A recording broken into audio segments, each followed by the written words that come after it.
¿Sabías que puedes estar influenciado por un espíritu de fariseísmo y no haberte dado cuenta? Vamos.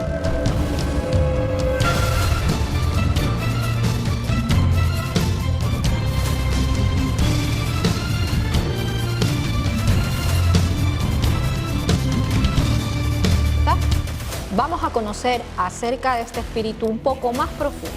Para conocerlo, debemos conocer un poco la historia de quiénes eran los fariseos y vamos a hacer una reseña histórica de esto. Los fariseos fueron un grupo religioso muy influyente judío. Existieron en el siglo II a.C. Su inicio fue un inicio con una cualidad buena, pero que con el transcurrir del tiempo se fue humanizando y se fue dañando. Este grupo se inició debido a las nuevas doctrinas extranjeras, como fue el helenismo, y se levantaron debido a que el pueblo se estaba desviando, ya que habían perdido el conocimiento de la palabra que había dado Dios mismo a Moisés a través de los mandamientos y del Pentateuco. Pero recordemos también que fue uno de los grupos religiosos más influyentes con respecto a la crucifixión del Señor Jesucristo, y fue uno de los grupos que se opuso rotundamente a que el ministerio del Señor Jesucristo pueda dispersarse en ese tiempo. Vamos a ver las características notables de este espíritu dichas por el mismo Señor Jesucristo en Mateo 23 del 1 al 12, y vamos a ir analizando poco a poco y versículo a versículo para poder organizarnos y poder entender cómo opera este espíritu hoy en día en las iglesias. Dice la palabra de Dios en Mateo 23, del 1 al 3. Entonces habló Jesús a la gente y a sus discípulos, diciendo: en la cátedra de Moisés se sientan los escribas y los fariseos. Debemos tener conocimiento de que es un espíritu que no está fuera de la iglesia, está dentro de la iglesia, y es más, ataca mayoritariamente a aquellos que conocen de la palabra, aquellos que son maestros de la palabra y aquellos que enseñan la palabra dentro de las congregaciones. Los ataca mayoritariamente a ellos, por lo cual debemos estar bien parados en la brecha de no caer en este tipo de espíritus. Dice la palabra de Dios en el versículo 3, así que todo lo que os digan que guardéis, guardadlo y hacedlo, mas no hagáis conforme a sus obras, porque dicen y no hacen. Otra de las características de este espíritu es que puede dar un consejo muy elocuente, un consejo acerca de amor al prójimo, un consejo acerca del perdón al prójimo, pero realmente en su corazón no existe ni amor ni perdón. Y podemos notar esto, ya que los fariseos andaban detrás de que crucifiquen al Señor Jesucristo. Y hoy en día este espíritu ataca de tal forma que puede darte un consejo muy bonito, un consejo muy sano, pero realmente dentro de los corazones de estas personas que portan este tipo de espíritus no existe el perdón ni la misericordia por los demás. En Mateo 23 dice, Mateo 23:4, obligan a llevar cargas pesadas a los otros, porque atan cargas pesadas y difíciles de llevar. Las ponen sobre los hombros de los hombres, pero ellos ni con un dedo quieren moverlas. Hoy en día podríamos traducir esto a que muchas veces se pone cargas dentro de la congregación, ministros, pastores, cargas que ni siquiera ellos son capaces de llevar. Cargas tan pesadas que el pueblo no podría cargarlas, no podría llevarlas dentro de sí.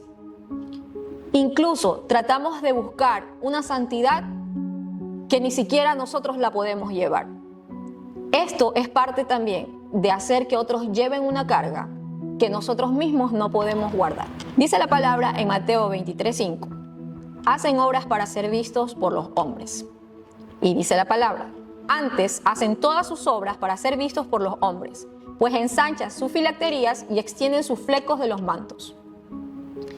Debemos recalcar que las filacterías en ese tiempo básicamente eran como unas mochilitas de cuero hechas de color negro, donde se guardaban versículos del Pentateuco, donde se guardaban los mandamientos que el Señor le había dado a Moisés.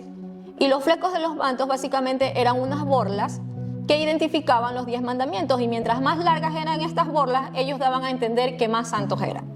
Hoy en día podemos traducir a que muchas personas pueden tener una vestimenta de forma decorosa, pero realmente su corazón practica cosas indebidas. Podemos traducir a esto de que se puede conocer mucho de la palabra, se puede conocer muchos versículos de la palabra, pero realmente no aplicarlos al diario vivir. Que se puede hablar acerca del amor, del perdón, pero realmente no amar ni perdonar al prójimo que te ha hecho daño. Hoy en día podemos traducir todo esto de las filacterías y de los flecos de los mantos en que podemos ver muchas personas que están vestidas decorosamente, pero realmente su pensamiento y su mente está totalmente entenebrecida. Un corazón totalmente apartado de Dios, pero con apariencia de santidad. Pastores, profetas, querían ser reconocidos por este tipo de títulos. Pero recordemos que dentro del ministerio del Señor Jesucristo todos somos siervos. ¿Que es necesario tener los títulos? Claro que lo es, porque cada uno actúa conforme al don que Dios le ha dado. Pero es necesario siempre recordar que más allá de un título, nosotros tenemos como título principal el ser siervos de Dios. Este espíritu de fariseísmo hoy en día provoca que las iglesias no crezcan, provoca que haya división entre hermanos. Se opone a todo lo que es de Dios. Incluso puede darle la gloria al mismísimo Satanás y no a Dios. Porque muchas veces podemos ver que dentro de las congregaciones hay liberación, pero es tanto el celo ministerial que tienen que pueden decir que esa persona, que ese pastor, echa fuera demonios en el nombre de Belzebú, como en su momento los fariseos lo hicieron. Dentro de la palabra de Dios está que los fariseos decían que él echaba fuera demonios en el nombre de Belzebú. Es un espíritu que no le da gloria para nada a Dios, que prefiere criticar las cosas que se hacen dentro de una congregación, que prefiere que una persona que lo lastimó, que lo dañó en su momento, no se termine de levantar ni de restaurar, porque en su pensamiento está de que esa persona no puede ser restaurada más.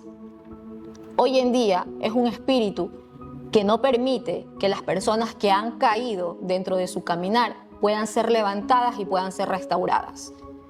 Es un espíritu que dentro de la mentira del celo de Dios cargan un celo ministerial, un celo por el hermano, un celo por la hermana, que no permiten que sean levantados, que sean restaurados y que sean usados por Dios mismo.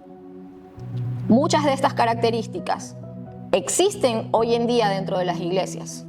Y esta lista que el Señor Jesucristo dejó escrita en su palabra no es para que hagamos un checklist al hermano diciendo eres fariseo porque tienes este tipo de características. Al contrario, es necesario que cada uno de nosotros hagamos un autoanálisis de la forma en que estamos tratando a un hermano, de que estamos tratando a una hermana que quizás en su momento pudo habernos lastimado.